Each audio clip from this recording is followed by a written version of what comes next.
Le futur probable joueur du FC Barcelone, Rodri, les gars, fait une demande très spéciale à Manchester City pour pas que son transfert au Barça capote en gros.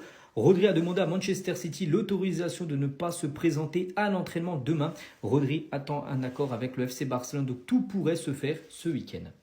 Les unes aujourd'hui, Sport et Modo Deportivo, donc des journaux très suivis par les supporters du Barça. Ça parle de Ferran Torres, donc Ferran Torres vendido, donc Ferran Torres vendu. Et l'autre une, Mundo Deportivo, donc Ferran va signer du côté du Paris Saint-Germain. Et à noter Ferran Torres sous Hansi Flick, donc il aura marqué 40 buts et 10 passes D, donc 50 contributions au but en 2 saisons. Donc Ferran va quitter le Barça, sans doute au meilleur moment de sa carrière au sein du club, après avoir également marqué des buts décisifs contre le Real Madrid lors de la finale de la Coupe du Roi 2025 et du Classico de la Liga en 2026.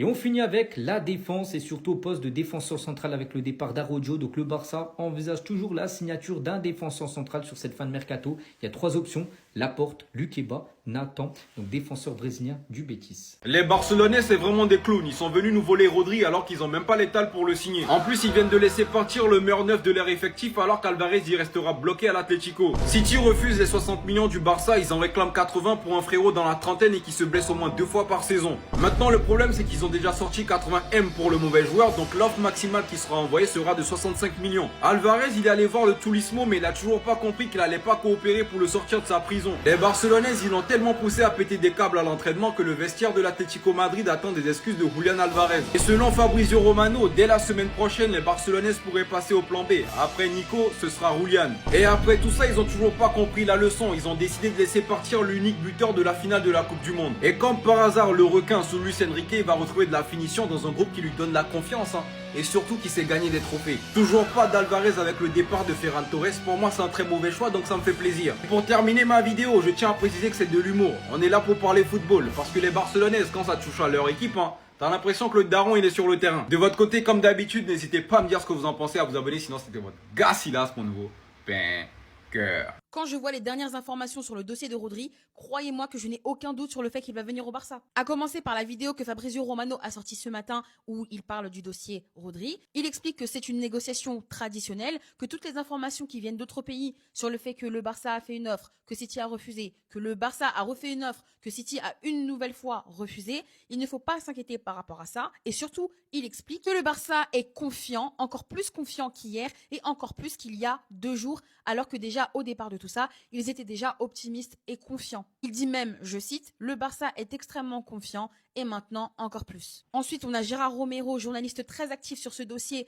le fou là qui avait activé toutes les caméras de surveillance pour voir si Alvarez il allait venir à l'entraînement, qui nous dit que Rodri sera bien un joueur du Barça, c'est une certitude à 100%. Ou encore, on a Nils Sola qui nous dit que Rodri va jouer pour le Barça, c'est sûr, que Deco envisage de proposer 70 millions, 60 millions fixes plus 10 millions de bonus pour le signer au Barça. Ils sont toujours optimistes à l'idée que lundi, il pourrait déjà être à Barcelone. Et en parlant de voyage, Rodri était d'ailleurs à l'aéroport récemment, il va se déplacer à Liverpool, mais apparemment, il aurait dit à quelqu'un dans l'avion, donc ça c'est une rumeur, qu'il allait enregistrer très bientôt sa vidéo d'adieu aux fans de City pour annoncer son départ pour le Barça. Ça c'est une rumeur, à prendre avec des pincettes les gars. Que Dieu fasse en sorte que Rodri ne signe pas du côté du FC Barcelone.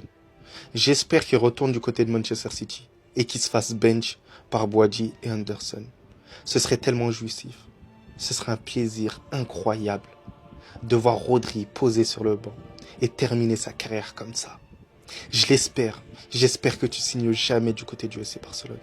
Déjà que j'avais la rancœur pour le ballon d'or de Vinicius, mais là j'ai encore cette petite rancœur du fait que tu as utilisé le Real Madrid pour attirer le FC Barcelone. Notre ennemi juré. T'as jamais aimé le Real Madrid. T'as toujours eu un mépris envers le Real Madrid. T'as jamais pensé à rejoindre le Real Madrid. Donc moi, personnellement, je veux jamais me cacher. Je veux pas faire comme certains. J'ai encore de la rancœur. Je suis énervé. Je veux pas que tu renforces le FC Barcelone. Je veux que tu sois brisé. J'espère que ce rêve se brise devant tes yeux. Voilà. Au moins, c'est sincère, c'est clair, net et précis. J'ai pas peur de le dire face cam. Je l'aime plus, ce joueur-là. Il est fort, mais je l'aime plus. Vous avez vu le vice du club, il va jusqu'où? Il va jusqu'à mentir pour atténuer la gravité des événements. Ils sont en train de retenir Alvarez en prison et ils veulent atténuer ça. Ils ont dit que Alvarez avait affirmé à ses coéquipiers avoir fait une erreur et qu'il regrettait la manière dont il avait géré la situation. Son entourage, il a démenti. Dites pas n'importe quoi. Surtout qu'on apprend de plus en plus de choses sur le cas Alvarez et en aucun cas, il a envie de s'excuser. Parce que là, on apprend qu'il se sent mal à l'aise avec la gestion de Simeone, il aime plus jouer sous ses ordres, son entourage et lui pensent qu'il ne peut pas rester. On apprend même que c'est les dirigeants de l'Atlético qui ont encouragé Alvarez à rendre sa décision publique. Il leur a dit, moi je veux partir, je pense que je vais aller au Barça. Ils ont dit, bah vas-y, dis-le publiquement, en pensant qu'il allait pas le faire. Et maintenant qu'il l'a fait, ils lui mettent un pressing. En fait, ils savent pas ce qu'ils veulent. Mais là, on arrive à un niveau où c'est de la confrontation, ça va être la guerre. Son entourage exige un rendez-vous avec Gilles Marine tout de suite pour faire part de sa décision de quitter le club. C'est impossible pour lui de rester à l'Atlético, ça y est, c'est fini. Mais en fait, moi, je comprends pas l'Atlético, comment tu peux avoir aussi peu de dignité. Il y a un joueur qui fait clairement comprendre qu'il ne veut plus jouer pour toi. Il dit publiquement qu'il veut aller au Barça. Tout le monde le sait. Pourquoi tu t'entêtes à le garder? T'as pas de dignité. Tu vas garder un gars qui ne veut pas jouer pour toi, qui en a rien à faire de ton club. C'est quand même grave. Et tout ça sous prétexte que tu vas le vendre à un club concurrent parce qu'il est dans le même championnat que toi. Mais rendez-vous à l'évidence, vous gagnez plus de trophées depuis des années, avec Alvarez ou pas. Les Ligas, c'est nous qui les prenons. Les Supercoupes, c'est nous qui les prenons. Donc arrêtez. Qui vienne ou pas, on va vous botter. Bref, en tout cas, on est loin d'en avoir fini avec le cas Alvarez. Il va falloir se rendre à l'évidence. Ça va être très très compliqué de le signer parce que l'Atlético, ils ont pas envie de le lâcher. Mais on va tout faire pour. Faut qu'Alvarez il se positionne, qu'il parte en guerre. Et c'est possible. Mais le manque de dignité de l'Atlético dans cette affaire, il est effrayant. Attendez. Déco et la direction, s'il vous plaît. Si on réussit pas à recruter Alvarez, recrutez personne. Mais vraiment, recrutez personne et la vérité que je vous en voudrais pas. On va jouer avec Gordon, avec Rafinha, avec Hamza Abdelkarim. Mais en tout cas, vous inquiétez pas, on va se débrouiller. J'étais posé tranquillement quand soudainement on a Fabrizio Romano qui nous a sorti cette information.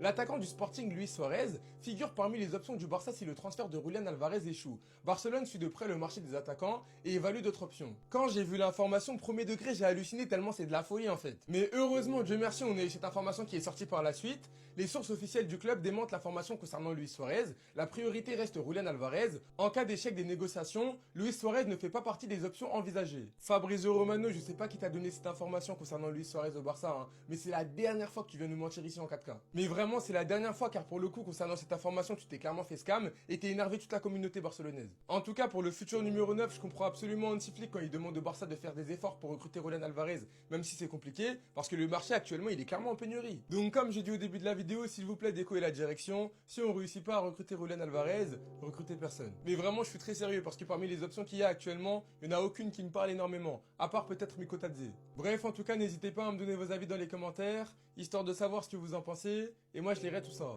C'est moi ou depuis le début de la reprise, il manque quelqu'un là? Non, parce que j'ai vu tout le monde, hein. J'ai vu tout le monde prendre la photo, j'ai vu tout le monde à l'entraînement. J'ai vu sur la page de FC Barcelone, ils ont publié tout le monde, sauf une personne. Pas Ferran Torres, lui on s'en fout, on sait qu'il va se barrer, lui c'est normal.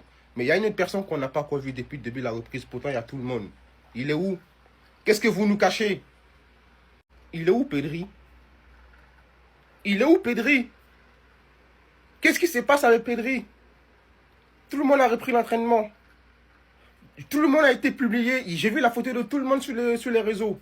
Sauf ces mecs-là. Qu'est-ce que vous nous cachez? Dites-nous la vérité. Il est blessé? Qu'est-ce qu'il a? Il est revenu gros à l'entraînement?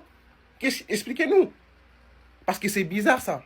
C'est bizarre. Puis j'ai oublié. C'est hier quand j'ai vu que Lamine Yamal était de retour, tout le monde était de retour. Il y a un mec qui m'a dit, mais il est où Pedri? J'ai dit, mais oui, c'est vrai ça, il est où Pedri? Qu'est-ce qui se passe? Pedri, t'es où? Pourquoi les porteurs disparus comme ça? Qui l'a kidnappé? On veut savoir. Vous nous cachez quoi? Bon les gars, nous sommes à la fin de la vidéo. Vous en pensez quoi? Donnez-moi vos avis dans les commentaires. On se capte après pour une toute nouvelle vidéo. N'oubliez pas de liker et de vous abonner. Et aussi activer la cloche de notification pour ne rien rater.